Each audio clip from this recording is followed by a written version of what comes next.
nous rappeler ce qui rend notre pays unique et de réaffirmer nos valeurs, inscrites dans notre devise sur le fronton des édifices publics depuis le 14 juillet 1880, liberté, égalité, fraternité. Depuis cette date, les Français commémorent deux 14 juillet, la célèbre prise de la Bastille et l'insurrection populaire du 14 juillet 1789, ou l'éveil de la liberté, comme le disait Victor Hugo, mais aussi et surtout la première fête de la Fédération nationale et largement consensuelle le 14 juillet 1790. Que l'on pense au 14 juillet 1789 ou 1790, la date du 14 juillet marque l'adhésion de notre pays aux droits de l'homme et le refus de tous les despotismes. La chute de la Bastille, c'est la chute de toutes les Bastilles, disait Victor Hugo à l'Assemblée nationale. Le 14 juillet marque la fin de tous les esclavages, c'est la fête de toutes les nations. Et ce sont ces valeurs, et notamment celle de la fraternité, que nous souhaitons aujourd'hui mettre en avant, et manifester notamment envers nos amis ukrainiens. Leur président, M. Volodymyr Zelensky, a été reçu au Palais de l'Élysée le 14 mai dernier par notre président de la République, qui lui a réaffirmé notre pleine solidarité. Pour reprendre les mots de la présidente de la Commission européenne, l'Ukraine incarne tout ce que l'idée européenne représente. Le courage des convictions, la lutte pour les valeurs et la liberté, l'engagement en faveur de la paix et de l'unité. En ce jour de fête nationale, permettez-moi d'avoir une pensée pour nos voisins ukrainiens. Nous ne pouvons pas rester indifférents à ce qui se passe à nos portes, car, comme l'a dit notre président, la victoire de l'Ukraine sert notre projet commun de paix et de sécurité en Europe. Nous avons ici au Vietnam la chance de pouvoir célébrer notre fête nationale dans un contexte de paix.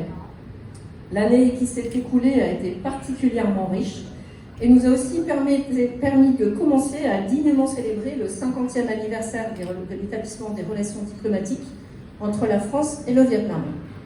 Aux côtés du président de l'Assemblée nationale du Vietnam, notre président du Sénat, M. Gérard Larcher, avait officiellement lancé les festivités du cinquantenaire à Hanoï en décembre dernier. Nous avons ensuite eu l'occasion de célébrer officiellement cet anniversaire à l'Opéra de Saigon, quelques jours seulement après la visite de M. Olivier Becht, ministre délégué chargé du commerce extérieur, de l'attractivité et des Français de l'étranger, qui a été notamment reçu au Comité populaire de Ho Chi Minh Ville. Je voudrais saluer nos partenaires au quotidien, français et vietnamiens, qui donnent vie à ces relations et ont permis de célébrer ce 50e anniversaire. Je voudrais naturellement commencer par les autorités vietnamiennes que vous représentez, monsieur le vice-président du Comité populaire. Lors de sa visite, notre ministre, M. Becht, a réaffirmé notre volonté de développer nos relations dans le secteur économique notamment. Je souhaite donc aussi saluer les chefs d'entreprise français et vietnamiens présents aujourd'hui, ainsi que nos amis de Business France et la Chambre de commerce et d'industrie française du Vietnam. Son directeur, cher Adam, est normalement aujourd'hui il est parmi nous, pour représenter ses plus de 250 membres. Grâce à tous ces entrepreneurs français et vietnamiens et à tous leurs salariés, nos échanges commerciaux s'élèvent désormais à plus de 8 milliards d'euros et la France est le deuxième investisseur de l'Union européenne au Vietnam. Je n'oublie pas les entreprises françaises de l'étranger qui, ici au Vietnam, sont particulièrement dynamiques et totalisent 4 à 5 milliards de dollars de chiffre d'affaires. Certains de leurs fondateurs sont parmi nous aujourd'hui ce soir. Le savoir-faire français s'exporte et il est reconnu. Le prix de la baguette du cinquantenaire, remporté le 19 mai dernier par une jeune apprentie vietnamienne de la boulangerie française, en était une parfaite illustration.